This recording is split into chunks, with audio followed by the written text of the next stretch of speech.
कल्पना कीजिए एक कैनवास की जिसमें कमल पर खड़ी मां लक्ष्मी स्वर्ण मुद्राओं की वर्षा कर रही हैं। श्वेत वस्त्रों में वीणा बजाती मां सरस्वती ज्ञान की मधुरता बिखेर रही है। अशोक वाटिका में बैठी मां सीता के सामने आशा का दीपक बनकर हनुमान अवतरित हो रहे हैं। यह सब देखकर लगता है मानो चित्र नहीं, स्वयं देवत्व सांस ले रहे हो।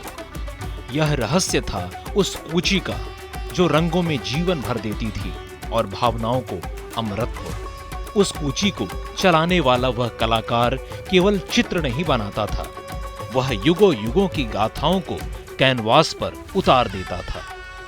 उसने भारतीय परंपरा को यूरोपीय यथार्थवाद से जोड़ा और ऐसा संसार रचा जिसमें कला केवल दीवारों तक ही सीमित नहीं रही, बल्कि घर घर में पूजा और आस्था का हिस्सा बन गई। उसकी कलम ने पहली बार साधारण जन के सामने वह सौंदर्य और गरिमा रखी जो पहले केवल राजमहलों और मंदिरों तक सीमित थी। यह विलक्षण व्यक्तित्व थे राजा रवि वर्मा।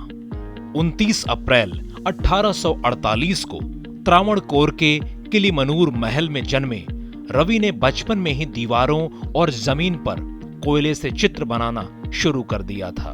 महाराजा अय्यलम तिरुनाल ने उनकी प्रतिभा को पहचाना और यूरोपीय कलाकार थियोडोर जेनसन के मार्गदर्शन ने उन्हें तेल चित्रकला का वह जादुई स्पर्श दिया जिसने उनकी कला को अमर बना दिया।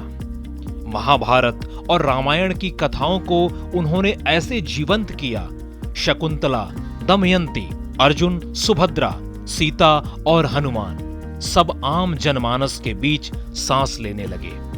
भारतीय नारी की शक्ति, करुणा एवं सौंदर्य उनके चित्रों में नई गरिमा के साथ प्रकट हुआ।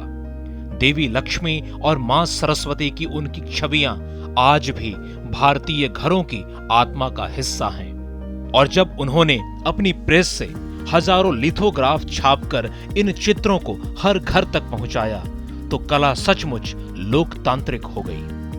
वे भारतीय नवजागरण के सांस्कृतिक अग्रदूत बने और राष्ट्रीय चेतना के प्रेरक भी।